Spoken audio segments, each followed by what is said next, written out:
Ich bin Amina und wir stehen hier vor dem Elaine's Deli und wir sind bei Fußball 2000. Ja, es ist Länderspielpause. Ihr wisst, was das bedeutet. Wir werden so ein bisschen das Eintrachtgefühl abfragen und wir werden auf den Endspurt gucken, der jetzt bevorsteht. Julian und ich sind alleine, die anderen sind alle ausgeflogen. Wir haben uns aber 2 illustre Gäste besorgt und wir werden jetzt erstmal Eis Matcha Latte zu spät beim Pilates.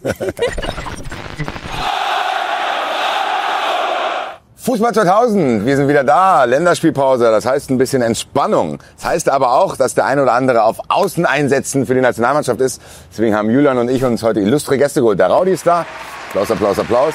Der Caesar ist da, grüß dich mal lieber. Und Julian, du bist auch mal wieder da. Welcome back, my friend. Ihr kennt das mittlerweile schon aus der Länderspielpause. Da frage ich immer so ein bisschen das aktuelle Eintrachtgefühl ab. Weil man hat ja ein bisschen Zeit, um zu reflektieren. Es ist kein Spiel am Wochenende, man kann mal ein bisschen rausgehen, man kann ein bisschen Braudi beim Auflegen zugucken und so weiter. Und dann hat man da vielleicht einen größeren Blick auf die vergangene Saison und auf das, was jetzt noch bevorsteht. Raudi, wie ist dein aktuelles Eintrachtgefühl, wenn du so ein bisschen zurückblickst auf die bisherige Saison? Ich habe ein gutes Gefühl, weil ganz einfach wir noch alle Möglichkeiten haben. Platz 4 ist top. Wir haben jetzt das große Spiel gegen die Londoner sozusagen, können da alles reißen wie vor 3 Jahren. Also die beste Voraussetzung, man kann ganz beruhigt sein und ein bisschen mit Liebe daran gehen und ein bisschen motiviert und mit einem guten Gefühl. So, das ist der Stand der Dinge und alles andere ist dann diesen Einzelkritiken. Aber ich finde das so, wie es ist, gerade völlig in Ordnung. Wir können jetzt am Samstag hier zu Hause einen Dreier holen. Raudi hat Liebe im Herzen. Bei deinen ein oder anderen Text spüre ich auch, dass du viel Liebe für Frankfurt im Herzen hast. Wir haben uns bei diversen Moses-Konzerten kennengelernt und haben immer mal wieder gesagt, ey, irgendwann musst du mal in die Sendung kommen. Heute haben wir es endlich geschafft, Digga. Wie ist dein aktuelles Gefühl?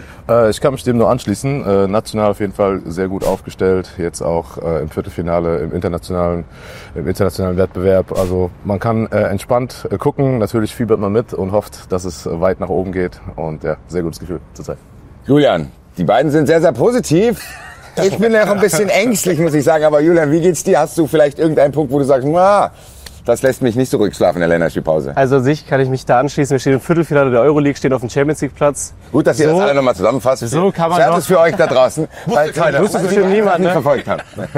Deswegen kann es schon sehr entspannt in die Länderspielpause gehen. Aber auf der anderen Seite ist so, also ich finde es gut, wir haben jetzt gegen Bochum wieder gewonnen, aber davor, so diese Phasen, wo du gegen Union Punkte liegen lassen hast, gegen Hoffenheim, das ist so ein bisschen das Einzige, wo du jetzt merkst, dass dieser Abstand auf die Champions League Plätze, dass jetzt Mainz auf einmal vor uns steht, wo wir gleich 4 Punkte haben, dass das so ein bisschen noch nachwirkt, weil theoretisch hättest du dir ein bisschen mehr aufbauen können an Puffer, aber ich bin trotzdem zufrieden, weil wir stehen immer noch auf dem Champions League Platz und wir haben noch ganz viele Möglichkeiten, direkte Duelle zu Hause gegen Heidenheim und Pauli, um wirklich diese wichtigen Punkte noch zu holen, deswegen bin ich noch entspannt. Du hast gerade diesen Punkt angesprochen, der mich so ein bisschen triggert. Das ist genau dieses Polster, was man hätte haben können.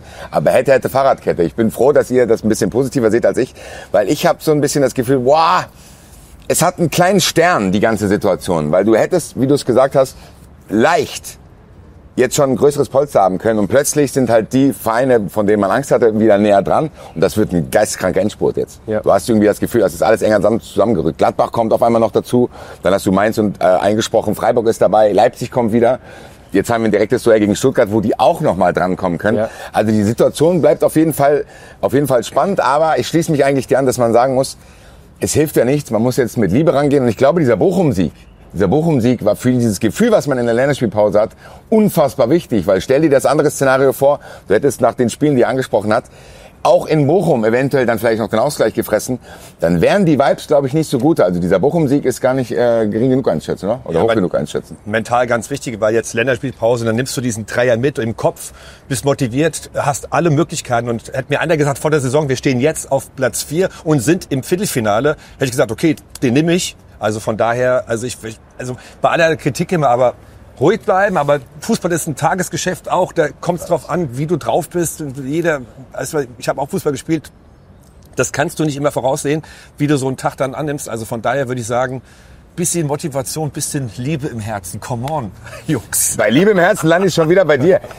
Vielleicht können wir mal so ein bisschen so einen kleinen Vergleich zum Rap machen. Ich meine, du hast jetzt bald dein Konzert im Nachtleben. Du hast mit Moses Pelham eine sehr krasse Abschlusstour gehabt. Das war mit Sicherheit sehr emotional. Wie hält man sich dann da im Alltag fresh? Weil im Endeffekt steht die Eintracht da jetzt eigentlich auch vor dem großen Konzert am Ende der Saison. Und wie kann man sich da in den Vibe reinbringen, dass man sagt, ey, wir machen das mit Liebe und ohne Angst? Ja, am Ende des Tages kommt es auf die Routinen an, die man dann halt tagtäglich durchzieht, dass man dann halt zum Punkt, wo man die Leistung abrufen kann. Klar ist so ein mentaler Aspekt auch immer noch dabei, ja, aber deine Routinen helfen dir dabei, dich darauf vorzubereiten und dass man es dann halt einfach nur abrufen und genießen kann, wenn du dann auf die Bühne bzw. auf den Rasen gehst. Bühne und Rasen, ja, ähnelt sich ein bisschen, finde ich. Julian, abschließend den Rückblick irgendwie zumachend, hast du irgendwelche Learnings aus diesen Spielen in der Rückrunde? Weil du hast schon angesprochen, das lief nicht komplett rund. Wir haben jetzt mit Bochum diesen Sieg wieder eingefahren. Also was muss die Eintracht jetzt machen, damit das im Saisonendspurt wieder in den Vibe reingeht, den wir in der Hinrunde hatten? Weil ich glaube, dass dieser Flow im Endeffekt dann dafür sorgen kann, dass genau die Spiele, die du beschrieben hast, dann erfolgreich gestaltet werden können. Also so als Learning generell, ich glaube, dass auch nicht nur die Eintracht generell, auch auf Fans bezogen, ich glaube einfach ruhig bleiben. Vor allem dieses Unionsspiel. Also ich habe mich selber auch voll geärgert, weil der Elfer, wissen wir alle, aber trotzdem, ich habe da wieder das Gefühl, es ist, als wären wir hier kurz vorm Abstieg und dann war wieder Drama und ich denke mir, einfach ruhig bleiben. Jetzt haben wir gegen Ajax 2 krasse Spiele gezeigt, gegen Bochum, klar, es hätte das 2-2 am Ende easy fallen können, so.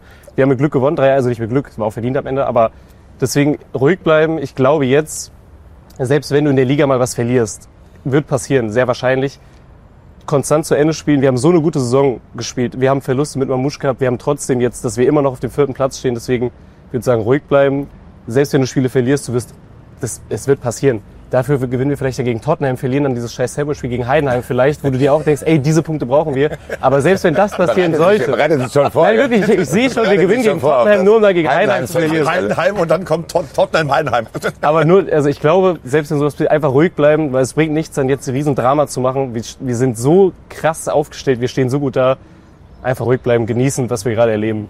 Ich glaube ehrlich gesagt, dass das auch so ein bisschen das war, was mir in der Länderspielpause wieder so klar geworden ist. Weil man verliert sich dann oft in diesen einzelnen Spielen. Ich habe immer noch Wut wegen diesem Hoffenheim-Spiel. Ich habe auch immer noch Wut wegen dem Unionsspiel, weil ich es einfach nicht begreifen kann. Gleichzeitig habe ich diese Euphorie im Herzen von dem Ajax-Spiel. Voll. Die Vorfreude jetzt auf Tottenham, Viertelfinale, du kannst ins Halbfinale einziehen. So. Ja. Und ich glaube, dass man genau diesen Spirit, den du direkt am ersten Satz in der Sendung schon gesagt hast, in den muss man wieder kommen. Und den muss ich mich auch selber wieder bringen. Weil im Endeffekt, die Voraussetzungen sind überragend. Du hast alles in der eigenen Hand. Das ist für mich das größte Learning, was ich in so einer Länderspielpause reflektiert habe, zu sagen, im Endeffekt brauchst du gar nicht so auf die anderen gucken, so wie ich es immer mache. Verliert Leipzig, verliert Stuttgart, verliert Dortmund, bla bla. Nee, du hast eigentlich alles selber in der eigenen Hand, weil du bist aktuell Vierter. Sind jetzt noch wie viele? 7 Spiele? 8, glaube ich. 8 Ligaspiele. Ja. Sind noch 8 Ligaspiele. Das heißt, das letzte Drittel, letzte Viertel hat angefangen. Und du kannst jetzt einfach sagen, ich habe es in der eigenen Hand. Du hast den Spielplan schon ein bisschen angerissen. Und ehrlich gesagt, das ist drin, dass die Eintracht, und das habe ich glaube ich vor ein paar Wochen schon gesagt, ins Halbfinale der Europa League kommt und über die Liga sich für die Champions League qualifiziert. Das wäre so krass, und das wäre eine der erfolgreichsten Saisons von allen Halbsaisons, die wir jemals hatten, Raudi. Was macht dich zuversichtlich, um jetzt mal ein bisschen nach vorne zu blicken, dass das jetzt gegen Stuttgart schon funktioniert? Auch ein wichtiges Spiel. Nochmal, Leute. Ich sag eigentlich jede Woche, das ist aber wichtig, das ist aber wichtig. Nein. Am Ende ist es so, weil Stuttgart kann natürlich dann auch trotzdem noch mal so ein bisschen rankommen. Ich meine, die haben ja noch was gut zu machen, ne? Das Hinspiel mit dem 3-2 in Stuttgart war ja auch großartig von uns. Die haben eigentlich was gut zu machen, aber ich würde mal sagen, wenn ich jetzt hier Spieler, wenn ich nochmal auflaufen dürfte, nein, das ist mentale Stärke am Samstag. Du musst da ein bisschen selbstbewusst rangehen, musst sagen, wir wollen hier Platz 4 halten. Wir wollen ja gutes Spiel zeigen vor den Zuschauern jetzt zu Hause im Waldstadion. Also ich bitte euch, das ist eine Einstellungssache. Und auch wie das Team jetzt zusammengewachsen ist, ich meine, klar, jetzt in der Länderspielpause, alle waren unterwegs. Die haben jetzt auch 3-4 Tage frei bekommen. Ne? Es ist, ja genau, 3, sogar 4 Tage, was ja auch ungewöhnlich ist. Aber alles Goodie, ne? Wegen den beiden Siegen. Und da bist du doch hier. Kaffee, Wasser, relaxed mit der Familie und dann geht's am Samstag gegen Stuttgart vor heimischem Publikum. Also mehr geht nicht. Ja? Aber eins muss ich noch sagen, mein Stachel ist jetzt auch tief gegen Berlin, weil da war ich zum ersten Mal mit meinem Neffen, 6, im Stadion und der musste dann das 2-1 mit angucken als Opener mit 6 Jahren. Das hat mir am meisten wehgetan. Immer so nebenbei. Aber ehrlich gesagt, glaube ich, dass das ganz gut ist für deinen Neffen. Okay. Weil dann wirst du schon mal auf diese Leiden vorbereitet, die man als Eintracht-Fan auf jeden Fall vor sich hat. Ja, also Niki, Grüße. So, Digga. Das kann nur besser werden. Es gibt auch andere, also die Töchter von meinem Kumpel Lossner, liebe Grüße, die sind ja in dem Denken aufgewachsen, dass die Eintracht ein absoluter Topverein ist. Also die gewinnen den Pokal, die gewinnen den Europapokal. Eintracht gewinnt ständig irgendwas, die ganzen Spieler wechseln für 80 Millionen Euro irgendwo hin. Und du denkst dir so, oh Gott, ich habe fast ein schlechtes Gewissen. Wenn ich Schlossners Tochter angucke, denke ich mir so, oh je, du weißt nicht, was dir noch bevorsteht. So denkst du, weil so bin ich auch aufgewachsen. Die Eintracht wird irgendwie fast deutscher Meister in Rostock. Toni, Boa, Möller, Bein, bla bla bla. Und dann habe ich gedacht, oh, naja, also vielleicht war das eine gute Vorbereitung. Weißt du, was er gesagt hat? Er hat gesagt, ach, ich hätte ihn reingemacht. Okay. Ich kann mir überlegen, von wem er das hat, weil du dich 30 Mal jetzt auch schon hier ins Spiel gebracht hast, um auch zu spielen für die Eintracht. Hast du eigentlich selber, kannst du Fußball spielen? Können wir dich auch einsetzen, wenn es bei der Eintracht eng wird? Also bei Eintracht jetzt vielleicht nicht so direkt. Ich habe ganz früher mal ein bisschen Fußball gespielt, aber bin dann zum Basketball geswitcht. Genau, da habe ich eher die Qualitäten. Aber wo hast du gespielt? Ganz früher in Rheinland-Pfalz noch, in Mainz-Finden hieß es, glaube ich. Guck an. Ganz früher, ganz früher. Guckt nicht nach, damals gab es Google und so. Julian, da frage ich dich jetzt auch, hast du auch Fußball gespielt? Ich habe auch Fußball gespielt, nicht sehr erfolgreich, deswegen sitze ich jetzt hier und bin ich bei der Eintracht. Ja. Das hat auch einen Grund, warum wir hier sitzen. Ich glaube, ich war auch keine große Hilfe, deswegen, Was für eine Position hast du gespielt? das war früher in der Jugend, da wurde alles wild durchgemixt. Von gefühlt mal am Tor, rechts Mittelfeld, Sturm. Julian ist ein Allrounder. Lucien Favre würde sich über Julian freuen als polyvalenten Spieler. Aber ich habe es mit dir schon angefangen zu besprechen, ich will es auch mit dir machen. Stuttgart steht jetzt vor der Tür. Stuttgart kommt. Und ja, Raudi hat mich jetzt so ein bisschen in einen anderen Mut gebracht mit seiner Liebe und mit seiner Hoffnung und bla bla bla. Trotzdem, wenn ich ehrlich bin, bevor wir angefangen haben zu drehen, hatte ich noch ein bisschen Bedenken vor diesem Spiel. Ja. Weil es ist im Endeffekt ein angeschlagener Boxer, der da nach Frankfurt kommt. Ja. Du hast mit Stuttgart einen Verein, der hat jetzt auch ein positives Element bekommen durch die Vertragsverlängerung von Sebastian Hoeneß, was, glaube ich, nicht viele gedacht hätten. Weil man hat so gedacht, der Downfall von Stuttgart fängt jetzt an. Die ganzen Gerüchte schon bei Hoeneß, Wir der kennen geht das dahin, ja der auch. geht dahin. Ich meine, wir kennen das ja von uns. Die Hütter-Gerüchte gab es, die Ja. Kovac-Gerüchte. Das hatte ja im Endspurt der Saison echt schon auch viel Probleme bereitet. Ja. Bei Stuttgart hat man dann gedacht, das könnte einen ähnlichen Effekt haben. Jetzt ist der Effekt nicht eingetreten. Für die könnte das ja auch so ein kleiner Neustart sein. Weil nochmal, die Eintracht hat es wochenlang nicht geschafft und jetzt rege ich mich doch wieder auf. Oha. Wochenlang nicht geschafft, das Fenster noch weiter aufzureißen, wie die Vereine, die es erlaubt hätten. Und Ja. Stuttgart kann mit einem Sieg in Frankfurt tatsächlich die für sie aktuell noch verkorkste Saison wieder vollkommen anzünden, weil dann sind sie wieder dran. Und das ist für mich ehrlich gesagt so ein bisschen die Angst, die ich habe vor diesem Spiel, weil ich das Gefühl habe, dass eine Mannschaft, die hat Riesenqualität, das ist eine Mannschaft, die kommt aus einer Krise, hat aber jetzt ein positives Element bekommen durch die Vertragsverlängerung. Das wird eine schwierige Kiste, glaube ich, tatsächlich. Ich glaube auch, Also das 4-3 sitzt dann wie ein Stachel eigentlich, aber jetzt hast du 2 Wochen Pause gehabt, das ist gut. Und also von daher, die hat man was gut zu machen eigentlich, ja. ich glaube auch an sich, es wird schon schwer. Also ich habe jetzt mal geguckt, so Stuttgart hat die letzten 5 Spiele in der Liga nicht gewonnen. Opta, Julian. So. Aber trotzdem, wenn man genau das 4-3 in Leverkusen, das war ja nicht, Brutal. dass du sagen kannst, Ja, das so Stuttgart war jetzt schlecht. Das war ja wirklich die schwarze Magie von Leverkusen wieder auf einmal, dass da in der 19. Minute dass die das Spiel drehen. Davor, ich glaube in Kiel unentschieden, aber auch weil Stuttgart in Unterzahl war, so an sich vom Ding her 5 Spiele nicht gewonnen. Die spielen am Mittwoch danach im Pokal zu Hause gegen Leipzig. Deswegen, ich habe so die leichte Hoffnung, dass die vielleicht ein bisschen das im Hinterkopf haben, dass sie denken, die Liga ist sie sind so im Mittelfeld. Natürlich kann es relativ schnell da nach oben drankommen. Aber ich hoffe, dass sie irgendwie dieses Leipzig-Spiel im Hinterkopf haben, dass für die der Pokal irgendwie wichtiger ist. Glaube ich aber nicht. Wir wissen alle, wie es im Fußball läuft. So, die gucken von Spiel zu Spiel. Ich glaube, es wird sehr schwer. Stuttgart hat krasse Qualität, krasse Spieler. Ich hoffe sehr, da wir zu Hause spielen, dass wir es irgendwie reißen. Ich glaube, dass durch diese Pause jetzt, dass wir da frisch rauskommen. Aber ich bin ein bisschen hin und her gerissen. Ich glaube, es wird auf jeden Fall nicht einfach, weil, keine Ahnung, Stuttgart ist... 8 Punkte Unterschied, also Platz 10, 8 Punkte, die können mal rankommen, ja, aber Ich glaube, es wird ist schwierig. alles möglich. Wir können auch noch komplett runtergehen, ne? Also jetzt, um mal die Liebe mal ehrlich... Jetzt machst du mich doch wieder. Jetzt kriegst du- Also, Es kann auch aber gut, das ist halt... Das ist halt Fußball. 3 Euro bitte. Aber ein Player für mich to watch ist tatsächlich, weil es gerade jetzt so ein bisschen in den Fokus kommt, du hast so das Gefühl, es fängt jetzt schon an, dass wir damit von ausgehen müssen, dass Hugo Ekitike im Sommer das ein oder andere Telefonat keinen führen Bock. wird. Ja. wenn ich auf Twitter bin und irgendwelche Fabrizio Romanos oder so diese Wenn Gerüchte, Fabrizio halt aber den Romano Maul, anfängt, Alter. wird's eng. Also wenn Fabrizio Romano anfängt, über deine Leistungen zu twittern, dann wird's, glaube ich, ist eng, wirklich- was den Transfermarkt betrifft. Er hat jetzt 3-mal getroffen. Er ist absolut heiß. Christopher Michel sagt es bei uns ja jede Woche, dass man so ein bisschen wegen diesem Mamouche-Hype vergessen hat, was für krasse Stats der hat. So 32 Scorer in 42 Spielen jetzt für Frankreich. in seiner Der ersten Eintracht, richtigen das ist- Saison in dem Alter. das ist so krass. Wahnsinnig tatsächlich. Ist so ein bisschen untergegangen. Ist für mich auch der Spieler, der eigentlich jetzt ins Spotlight muss. Wo man sagen kann, ey, es ist jetzt Zeit, ihn auch zu wertschätzen und so ein Kram. Und einfach den Fokus drauf zu legen, zu sagen, dass auch er jetzt liefern muss. Etiketé könnte tatsächlich mit der entscheidende Mann in diesem Endspurt werden, oder? Ich hoffe es auf jeden Fall. Ich meine, jetzt die 3 Tore gegen England, da wäre ja brutal. Ne? Also es ist ja, und wenn du diesen Hype jetzt mitnimmst und das jetzt einbauen kannst in das Ligageschäft hier bei der Eintracht, hoffe ich mal. Ich meine, der glänzt vor Selbstbewusstsein. Ich würde mal sagen, Junge, ich erwarte am Samstag ein Törchen, ja, oder eine 1:1-Situation und ich mag das ja gerade, so filigran, wie der sich bewegt, einfach schön zuzugucken, finde ich jetzt einfach. Und ich hoffe, dass da was gezündet wird und wir am Samstagabend noch einen trinken drauf. Oh, das ist immer gefährlich, wenn wir beide aufeinandertreffen und das Wort trinken dazu kommt.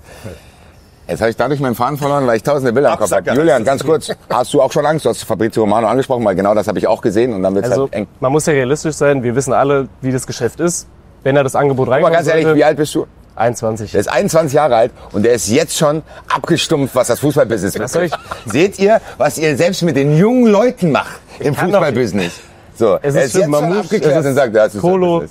Es sind ja, also, man weiß, es ist, wenn das Angebot reinkommt, ab irgendeiner Summe, du musst ihn gehen lassen. Wir sind Eintracht Frankfurt. Wir können nicht uns leisten, irgendwie Spieler zu halten. Wir müssen irgendwann das Angebot annehmen. Es lohnt sich auch immer wieder. Du siehst ja jetzt, du verkaufst Kolo, dafür holst du Ekitike. Es ist ja immer, es geht immer weiter. Du machst dadurch deine irgendwie hohe Erlöse. So. Ich glaube, oder ich hoffe, sagen wir es so, dass er eine Saison noch bleibt, zumindest vielleicht noch eine Halbsaison, weil er hat jetzt die erste Saison, wo er wirklich fit ist, wo er richtig abgeht. Eine Saison ihn noch zu haben, wenn wir Champions League spielen sollten, wäre richtig, richtig krass. Ich glaube, er könnte uns da richtig weiterbringen, er könnte sich hier noch weiterentwickeln. Selber auch für ihn. Ich glaube, Genau, das der ist ja noch nicht an seinem den man ein bisschen legen muss, zu sagen, nicht nur die Eintracht würde ja profitieren, sondern der Spieler teilweise Ja. auch. Weil man hat ja bei der Eintracht auch gesehen, wenn Spieler zu früh wechseln, kann das auch in die Hose gehen. Und ich habe auch langsam irgendwie das Gefühl, dass dieser Scam in Anführungszeichen von Eintracht-Spielern, die für horrende Summen wegwechseln, irgendwann auffliegt. Und die Leute merken, okay, das ist vielleicht nicht nur der Spieler, das ist auch so ein bisschen dieses magische Umfeld, was hier dazu führt, dass die Spieler scheinen, sage ich mal. Bei ihm habe ich aber trotzdem irgendwie so das Gefühl, okay, das könnte ernster werden, als wir uns das eingestehen wollen. Ich hoffe, aber ich glaube, wie gesagt, wenn jetzt schon irgendein Fabrizio Romano, ja, Hattrick, Ekitike und so, wenn da schon die Promo losgeht, die PR, wahrscheinlich wird er im Sommer gehen. Deswegen, ich bereite mich mental darauf vor, dass ich mich jetzt nicht zu sehr in ihn verliebe. Ich mag ihn sehr, aber ich glaube, er wird gehen. Vermutlich, wenn das Angebot reinkommt, wenn irgendwelche Premier League Clubs dann wieder, keine Ahnung, 80 Millionen ist gefühlt schon zu wenig, dann drauflegen, wird er wahrscheinlich gehen. Deswegen mental bereite ich mich darauf vor, auf den Abgang. Aber ich hoffe, er bleibt noch eine Saison, das wäre schon krass. Aber wir wissen, wie es ist. Das ist eine schwierige Situation, finde ich. Dass man sich als Eintracht-Fan fast gar nicht mehr traut, so diese Liebe zu schenken. Weißt du, was ich meine? Weil du genau weißt, okay, das wird wahrscheinlich eine kürzere Geschichte werden. So, du hast ja als Fan mittlerweile auch nur noch Situationships so ein bisschen. Aber kurz und intensiv hat doch auch was. Kurz und intensiv, so ist das Leben, genau. Ja. Kurz Es und geht intensiv. rauf und runter, so ist das Leben, genau.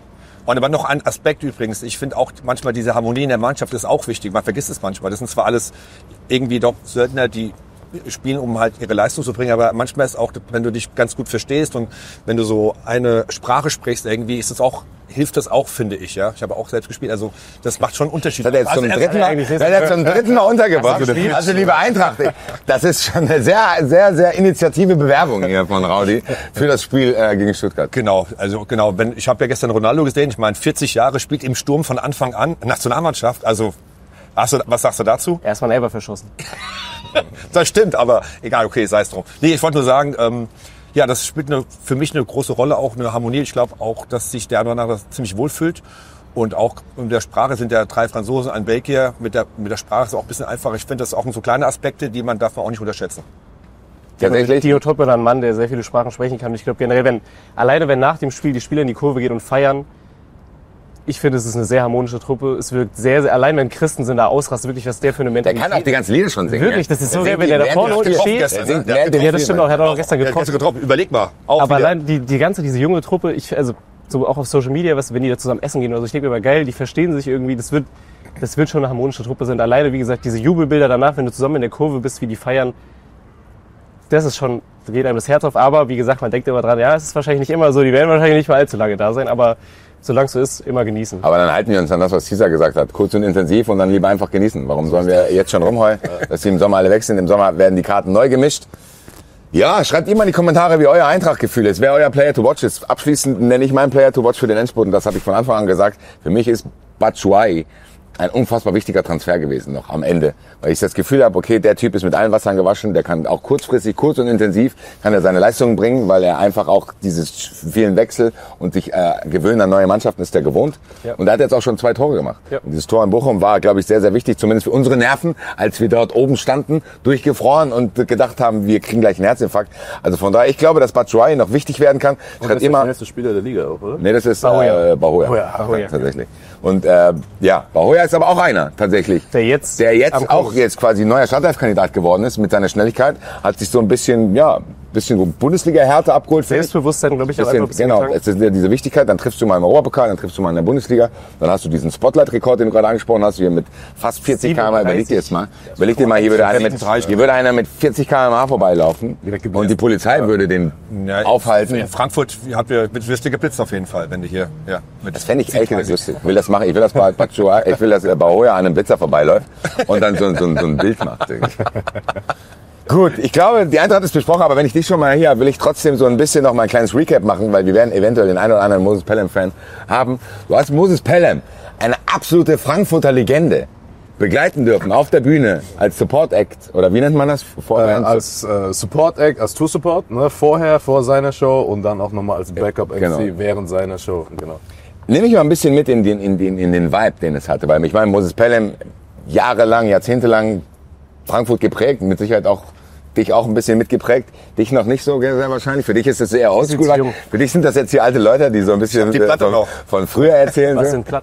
Aber jetzt nehme ich mal ein bisschen mit in den Vibe, weil es ist im Endeffekt mit Sicherheit was krass Emotionales auf viele Art und Weisen. Weil du hast so dieses Abschließende.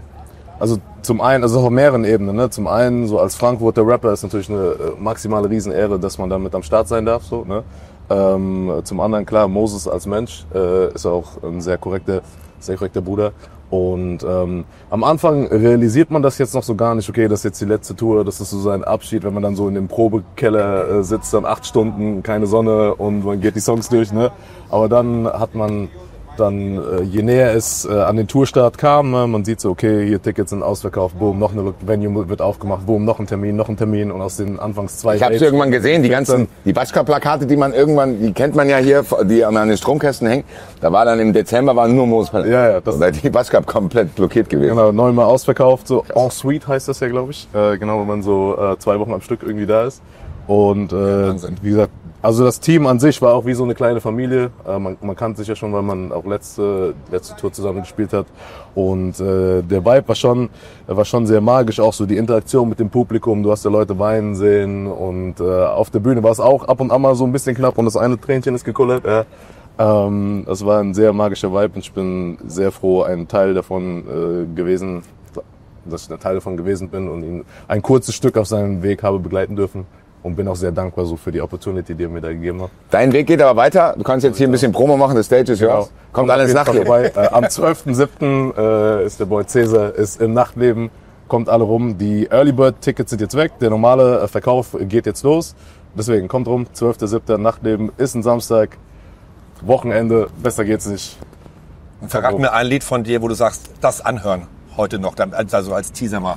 Ein Song, komm. Du bist Profi, gell? Ein Song. Komm. Ein Song.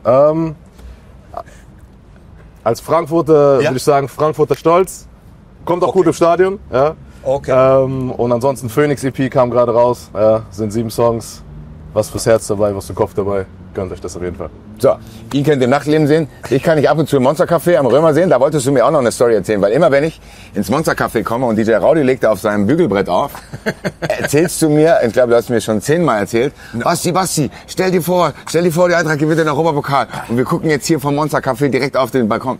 Ja, das ist halt der Ausblick am Eingang, an dem Café am Römerberg, dass man auf diesen schönen Römer schaut. Das wäre ja schön, wenn wir von Bilbao direkt ins Monster fliegen. Tatsächlich haben wir beide diesen Traum. Im Monster Café haben Marvin und ich auch schon mal eine Folge gedreht. Könnt ihr euch auch noch mal reinklicken. Julian, wo kann man dich so treffen? Wo legst du auf? Wo rappst du so rum? Was machst du? Ich rapp nicht, ich leg dich auf. Ich chill einfach nur rum als Student, ich mach nichts. Ab und zu gehe ich ins Stadion. Im Stadion könnt ihr Julian sehen und bei den Reactions. Ihr könnt uns jeden Montag 18 Uhr sehen. Vielen Dank, dass ihr uns auch in der Länderspielpause begleitet habt. Schreibt Kommentare, lasst Likes da für diese neue Line-Up, die wir mal zusammengestellt haben. Ich glaube, fürs erste Mal war es kurz und intensiv und gut eingespielt. Pam, pam. Es geht jetzt rein in den heißen Saisonendspurt. Stuttgart kommt. Und selbst wenn die Saison dann vorbei ist, wir blicken schon voraus, nämlich am 21.08. hier irgendwo oben, kommt der Link, gibt's auch Karten, 21. August in der Batsch Cup Fußball 2000 live.